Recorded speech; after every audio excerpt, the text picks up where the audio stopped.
You're watching the Desert Moon Hockey Podcast with Matt and Rich.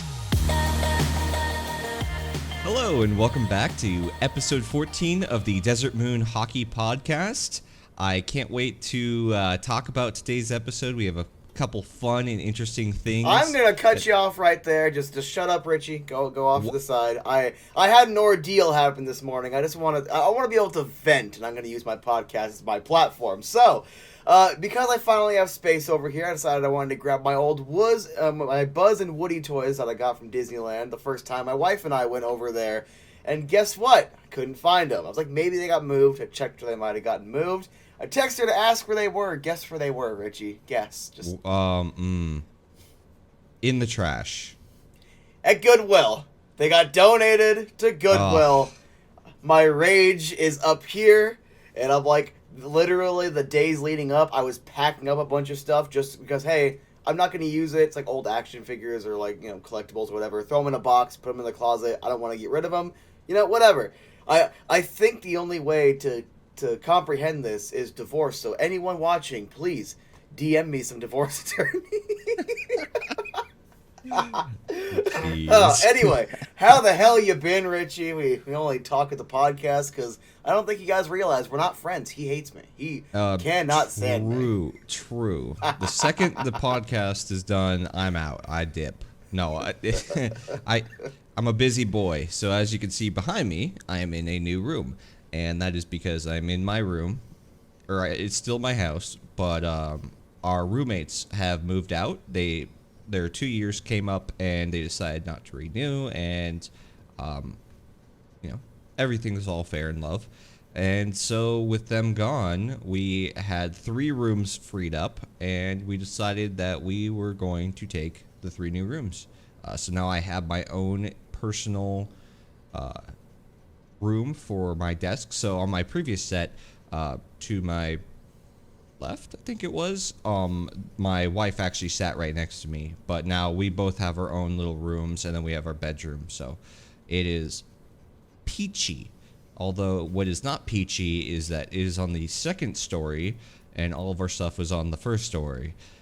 So moving it has been quite awful. My knees have been killing me.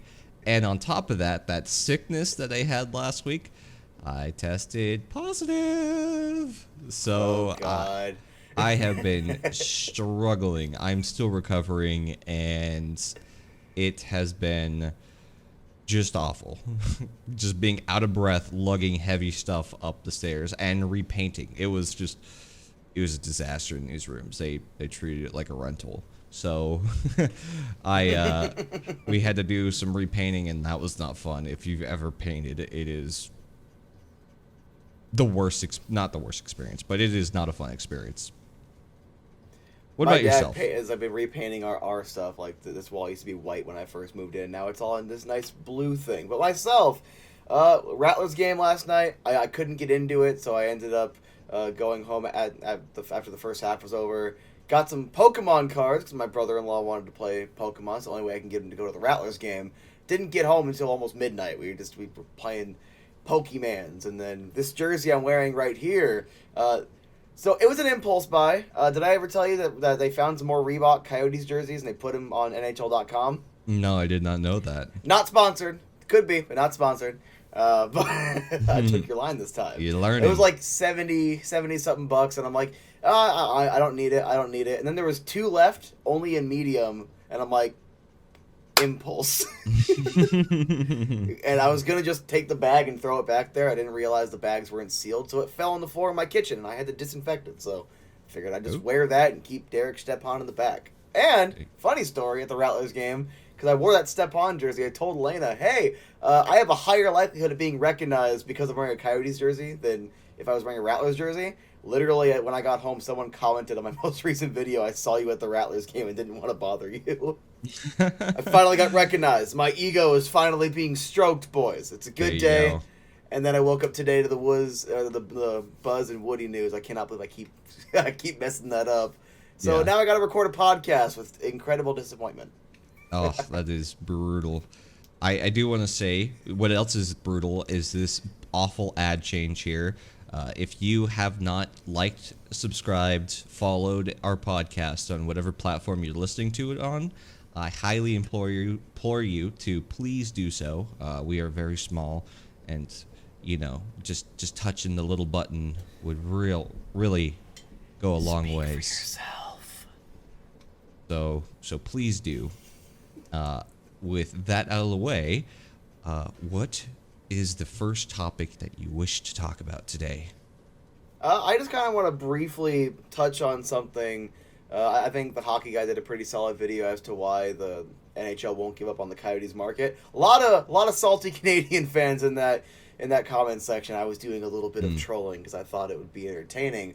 But then I saw today, this morning, and I really wish I would have bookmarked it. It was a tweet showing I think 1993, where the different hockey players in the United States were born in, and then more recently, I think around 2013 or later, it's a lot around the Rust Belt, a lot of those southern states. The game's growing, and even the tweet said maybe there's a whole point to the NHL's expansion strategy. What do you think we've been saying this whole time? Like, what have we been saying this whole time? Yep. You got to grow the game. Oh, I will go ahead and give a valid argument real quick just to try to be fair. Somewhere like Hamilton or Quebec City, yeah, you have this great, hockey crowd that will sell out like a 16,000 seat arena. Sure, great. You're not expanding the market, and it's overall putting a limit and a cap to what you can make. That's why they expand to new markets. Oh, Phoenix is not a hockey market. Why is it over there? Because we want to turn it into one. Same thing with any other new market. Yep. And do you really think that putting an NHL team in Quebec is going to make more NHL players from Quebec? No. It's already massive. Like, hockey is their culture. Like, you're not like, oh, now that there's a team in Quebec, we're going to get just a flood of NHLers from Quebec. No, like, it's already well developed. It's well established. You need to put that market in the non-traditional places and grow the game, and that is how you get development. Like, when you just put it into another saturated market, it's not going to do anything. Yeah, it'll be more profitable probably in the short term. Like, it's got a good arena. I'm sure they'll sell it out until we inevitably head towards a recession or something, because that's just the economy. I'm not talking political here. Just your economy always goes up and down, it ebbs and flows, and we saw how well what happens in Canada when the money when it dries up. So I don't know. Just saying. I actually I want to go ahead and just move on from the topic because I want to get your opinion on this live. Mainly because I'm still trying to whore out my AZ Sports Guy channel, and I'm trying to get a good feel for what the Coyotes' top few prospects might be. I have a good idea. We were kind of briefly talking about it. Top of your head, and at least one or two brief reasons why. Who are your top 5 current Coyotes prospects, 24 and under? Although realistically, 23 and under. All right. So, top prospects. Obviously, number 1, I agree with you, has to be Dylan Gunther. We talked a little bit about this before the podcast started. I think Dylan Gunther is absolutely the real deal. Just great skater, has unreal ability in the corners to just will his way to get the puck from defenders, and has just an absolute lethal shot. You're talking just a wicked shot. And that is something that we haven't had on this team since, dare I say, maybe Keith Tkachuk. So it is going to be fun watching him play with whoever his line mates are, whether that is guys on the team currently or if that is guys that are going to be drafted to play with him. My second one, this is hard. So I do like the play of Matthias Michelli. I do like him a lot. But for guys who I think are going to hit the NHL next year, I have to take Jan Yannick over Matthias Michelli. I liked Michelli, but his weaknesses were exposed pretty significantly with that short stint with the Coyotes before before the end of the season, he did not look ready to me just yet. So I think Jan Yannick is a little bit closer. I'm going to put him at number 2. Don't think he has a high ceiling as we suspected when we first drafted him. When we first drafted him, it was like, holy shit. Like, when he was in player development camp, he was bullying all the other players. But I think he'll probably be a top 9 guy, third line. And I think he'll be really good there. I think he'll be really good. He'll be a guy that you go, man, that is a great third line player. My number 3 will probably be... I'll go with Michelli. I think that he does have a high skill ceiling, but he is more boom or bust to me. Like, he is like in that cusp of just you got to figure it out in the next at the next level. Number 4, I want to be high on Soderstrom. I'm really worried that his game has not translated very well to the NHL or the North American ice surface just yet. That team in Tucson was not the greatest. Now with this new draft, hopefully we'll get a nice influx of players that will help fuse this team with some life, and the minor league, the AHL, will be much better. I'm going to put him at number 3 over who I'm going to have at number 4, which is Connor Timmons. I like Connor Timmons a lot, but him being injured, I think it was only 9 games into the season, and a guy who has consistently been injured his entire career really scares me. He looks good when he is not injured. I really like him, and I think that if he can stay healthy, he will be a very formidable, most likely top 4. I would definitely say second line guy. I don't think he's a first line guy. I think he's a second line guy, and it sucks. I hope that the string of injuries goes away, and that he can be much better. As for number 5, I got to go with the king himself, Louis Eriksson. No, wait. At number 5, oof, that's tough. Because we don't really have loaded like very well. I could put Barrett Hayden there, but with him having 2 seasons, at least 2 partial seasons under his belt, I don't feel like he is worthy of being called a prospect anymore. I could put him there. I don't think he's a prospect anymore. I honestly am drawing a blank. I'm going to go and take a little peek right now if you want to fill in the dead air. Because I will go ahead and give my top 5, but I will give some suspense and start with number 5. Wait, sorry. Number 5, I'm going to go with 2 players. The 2 players that we picked up at the deadline time. I'm going to go with Jack McBain and Nate Smith. And Nate Smith.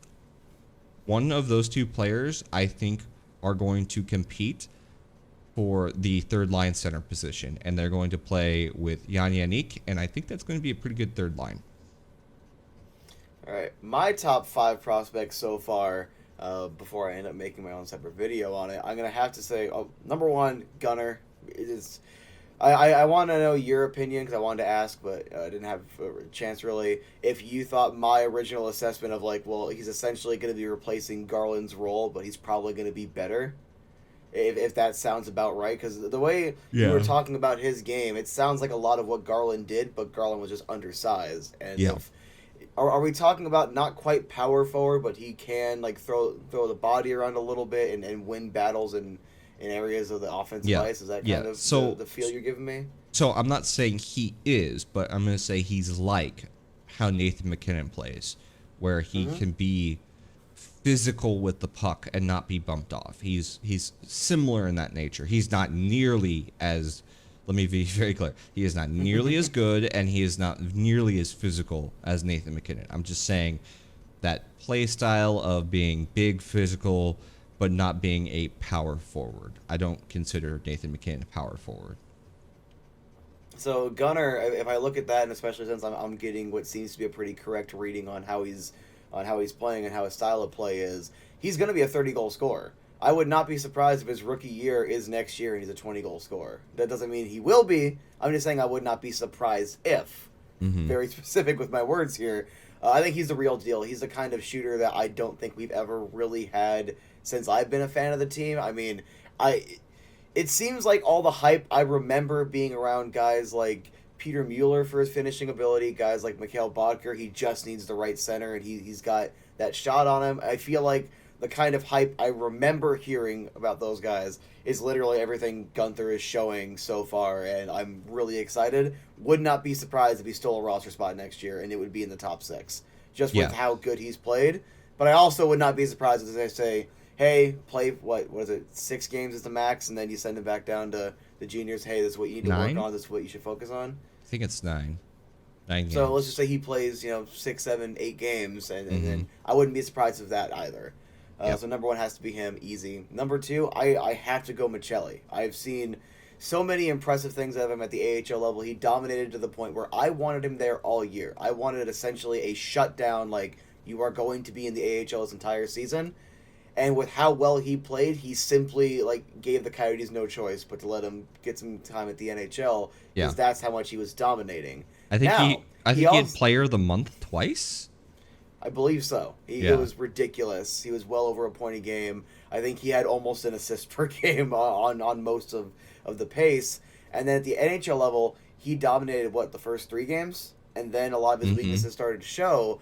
And that's why I'm so high on him, because even though it's a little underrated, sure, hey, we don't know what to expect of him, if you can come up, even for a brief period, and make NHLers look kind of silly, you have what it takes to be an NHLer. The problem is, when he tapered off, he never quite recovered.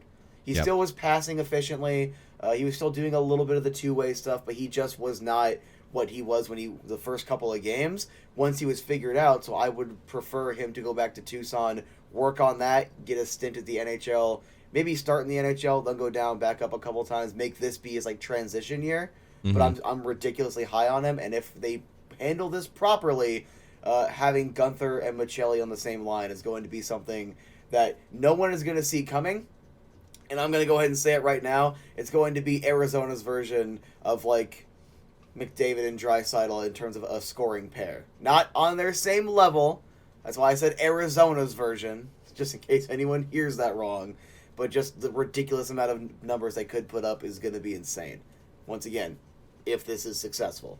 He's my number 2. Number 3, I'm going to go on a limb and say Prosvetov. I know that his numbers at the AHL level have been getting worse year over year, and he's played 3 games both last year and the year before at the NHL level. His save percentage went up. He starts off years pretty well, usually keeping his save percentage pretty high. We're usually recording a few shutouts in the first handful of games he plays. The problem is, at the AHL level, the defense really isn't there on that Roadrunners team. I don't know how much of that is reflecting on the defense or Prosvetov or a combination of the two. Or the and coaching. When he played those couple of games, yep, exactly.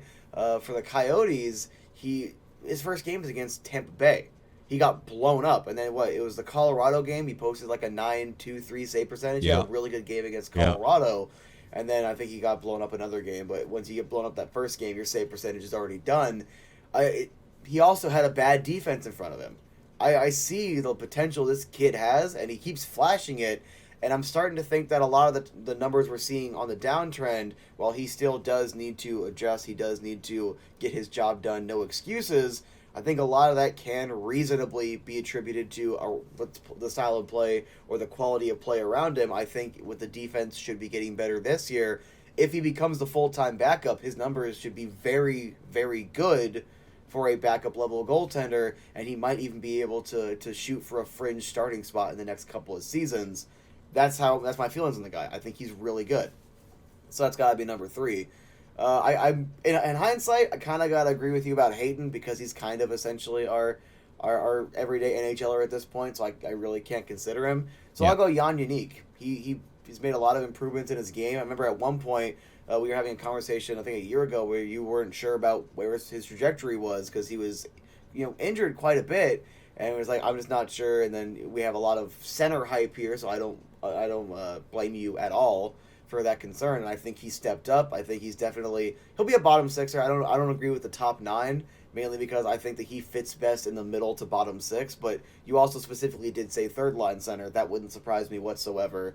I wouldn't even mind like throwing Smith over there on his wing and then putting McBain a little higher up, because I think McBain probably a little higher of a scoring ceiling. But that's just my top of.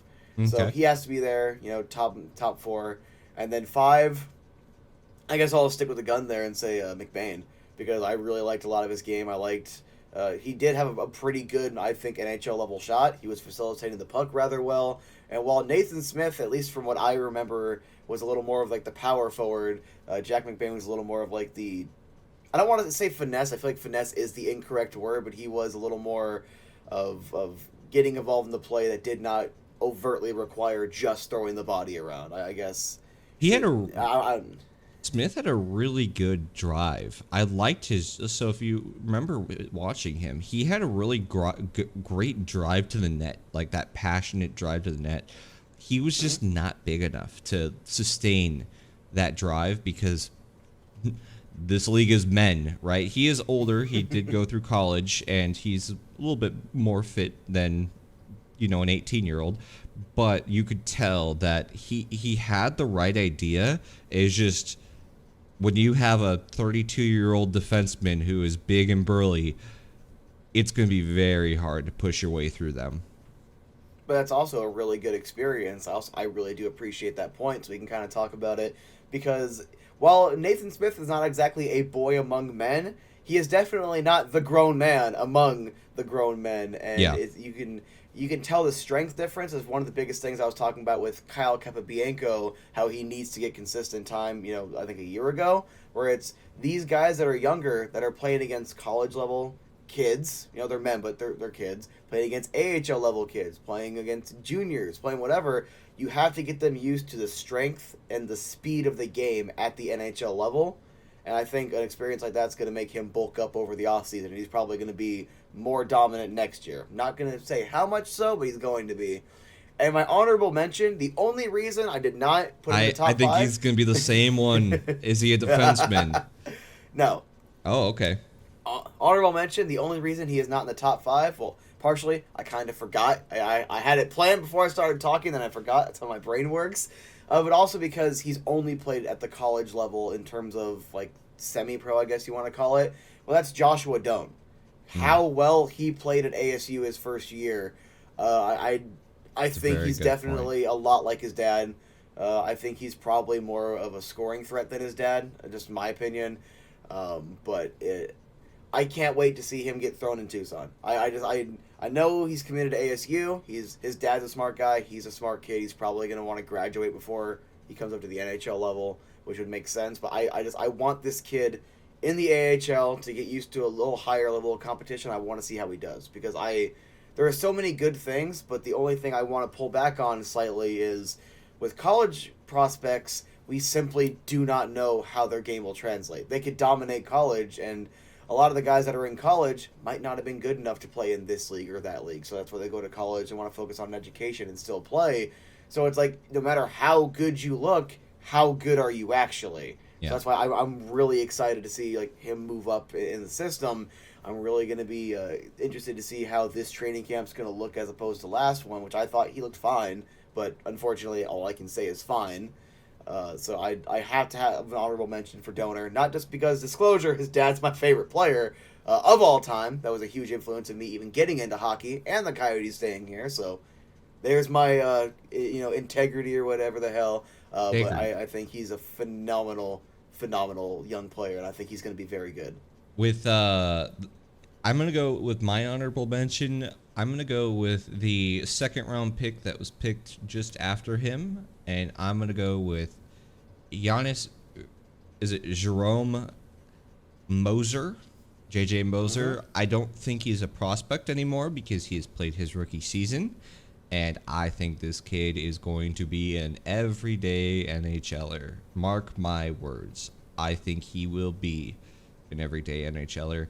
I think that he will play with Connor Timmons, and I think that they'll be a pretty good pair. I think that I am very excited to see what they can do together, because they are both very slinky, puck-moving defensemen, not big and physical. That is one concern about that line, but they can get the job done.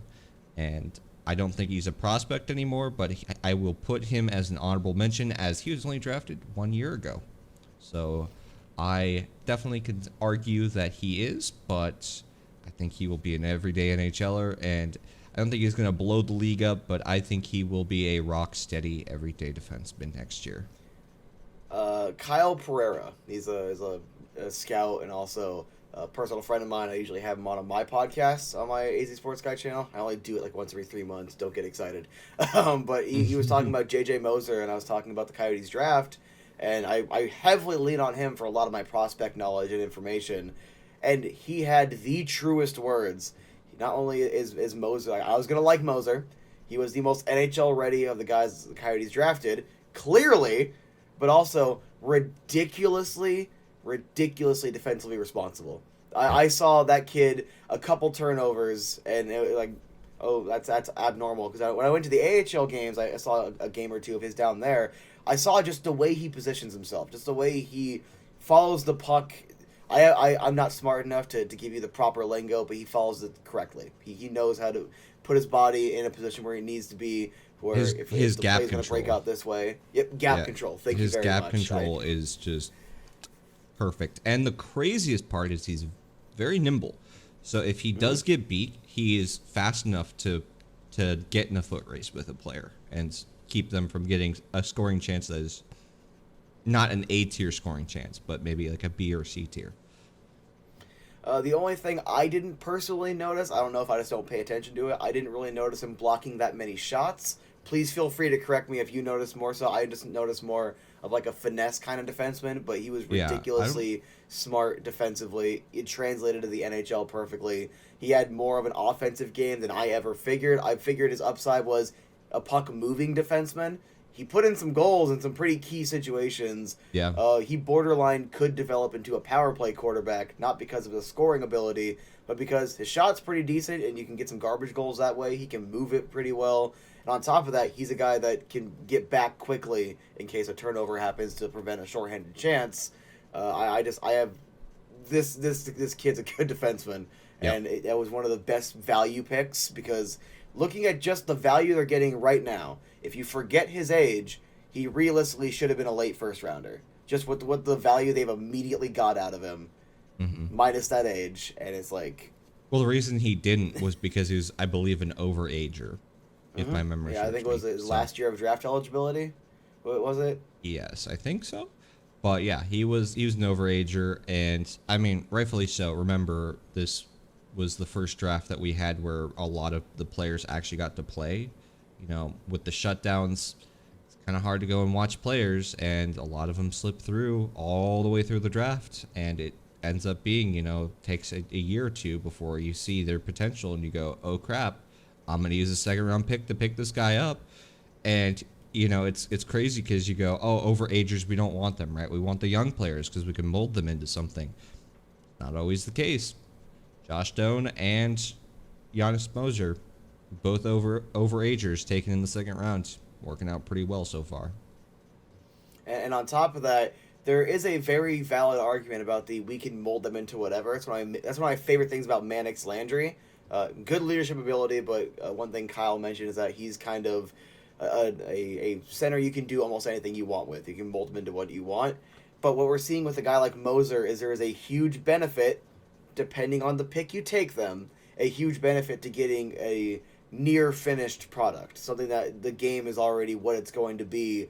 Does that fit into my system? And I think Giannis Moser not only blew my expectations out of the water in Tucson, but I'm still jaw on the floor with just how he stole that job. Like that second line defensive spot, that is his. That was Bianco's. Kyle Capabianco was the one that was kicked out of the lineup to get Kolyachonok some minutes, some games. Capabianco was the one who got scratched. This player or that player, Cam Deneem was an outside man looking in. Giannis Moser was not getting scratched after he took the reins. And it's speaking of defensemen, because I am phenomenal with my segues. I'm an artiste, if you will. Look at this nice jersey that my co-host is wearing. I have two of them. I got them when they were cheap. But he is wearing the one, the only Oliver Ekman-Larsson. And to anyone that listens to the podcast or has been following me on AZ Sports Guy since I started it, you might think I despise OEL like to the core. Oh, And it that's seemed not the like case. it. That's simply not the case. But I remember when the Fan Fest before he got named captain, I was like, oh, so you're going to get named captain, right? And he's like, oh, we'll see. I'm like, you liar. He knew he was going to be named captain. Come on now. And I was really excited for him. My problem was defensively. He's still a defenseman. It's my biggest problem with Keith Yandel as well. Defensively, he kind of sucked at that point. We didn't know yet he was not a actual leader. He could be like a leader by example, but he's not the correct voice as the captain. He works best as an alternate. We didn't know that at the time. No one had seen that evidence yet at the time. But we're not here to crap on him because I still liked him. I know Richie. He was one of your favorite players for a long time. Yep. So let's dedicate 10 minutes or so. Let's talk about some of the positive stuff with OEL and let's give him a little bit of praise. So, for me, why he became my favorite player on the team wasn't because of the captaincy. I actually started liking him way before that, back in 2012, when it was his rookie season, maybe first year. Yeah, I believe it was his rookie year. When they were in the playoffs, and watching him suck up all the ice time as a rookie in the playoffs and do reasonably well with that ice time. I saw somebody who I really believed could be that first line defenseman, that rock steady guy, your Yzerman type, your Hedman type, our type, as we're learning in this playoffs. That first line guy who you can just absolutely rely on. Did I say Yzerman? I was thinking. Yeah, you said Yzerman. You're thinking Lindstrom. I went with it. Okay, I was like, wait a minute. I meant Lindstrom. Lindstrom type. Yeah, I really did believe it growing up as a kid. I saw it. I saw him as a kid. We both kind of grew at the same time. And I truly believe that he had that potential. I think that he absolutely had that potential. When we saw it, I think he had that 50-point season, like 20 goals, I think it was. I don't have numbers. I should probably pull numbers up. But pull it the was numbers, and I'll give some context. He was the only 20-goal scorer on our team that season. He had 20 goals. Because I remember my brother-in-law was like, that's pathetic how our offense is so bad. We only had a defender scoring 20 goals. I remember that distinctively. And I believe that was the first year that we had the Domi Duclair line. And things were looking really well. He played very well that season. I really liked how he was playing. And I was like, okay, here we go. He's revving up. He's becoming that player that I always believed he could be. And the next season, gosh, I'm trying to remember this in my head. But that next season, he suffered a leg injury that was pretty serious, I think. It was like a high ankle sprain or something having to do with ankle, and he just hadn't looked the same since. Actually, if we want to go even further, I think that final part of the season where he scored 20 goals, believe that was the season. Gosh, my memory is awful, but there was a season where his mother had passed away, and the team absolutely was like, go be with her in Sweden, and do what you need to do, right? And after that, I felt like his on-ice production was never the same. I think it was a combination of things. I don't think it was just that's unfortunate event. He came back and just looked like he was just making poor decisions. Like it had seriously affected him, and he just was not making the right. He wasn't in the right mental headspace to be making first line time. And then he sustained a ankle injury, and I believe that he absolutely played through that ankle injury, and it really, really screwed with his mobility in his legs. And a guy who went from being able to race with anybody in the NHL down the ice no longer could. And it's just one of those stories of, this is why you don't play through injuries. You know, this is why you need to rehab an injury. And it is sadly that story just played over and over and over. Is just he played through that injury and his mobility was hampered permanently because of it. And it's tragic to see that, because I really do believe he could have been a consistent 60-point defenseman with fairly solid defensive capabilities if it wasn't for playing through that injury. I mean, especially like in 2012. So I think he was drafted. What was it, 2010 or 2011? He got drafted. He wasn't in the system very long before he started playing. And that rookie year, he played phenomenally. I remember, like, who is this guy? Oliver Ekman-Larsson. Oh, he's going to be here forever. I think even at the time, I could be a little bit foggy memory. I was younger. I was in middle school to high school around this time. And I started high school over a decade ago, so let's not talk about how I'm rapidly aging. And this kid's gonna be the future. He's going to be the future. He's playing ridiculously well. He's essentially going to be able to replace Keith Yandel, kind of the same way. Like I thought Capobianco is going to just replace OEL. Like, you see, they seem to always get a good offensive-minded, left shot defenseman in their system at all times with every single core. It seems like. And, moving on as the team, it always broke my heart, but just try to avoid this negative part of it. As the team keeps getting, tore down and faces that I recognize leave, it's at one point my brother-in-law and I went to a game, I think it was around 2016, we're like, we don't even recognize this team. There's Doan, there's OEL. Who the hell else do we really know on the team?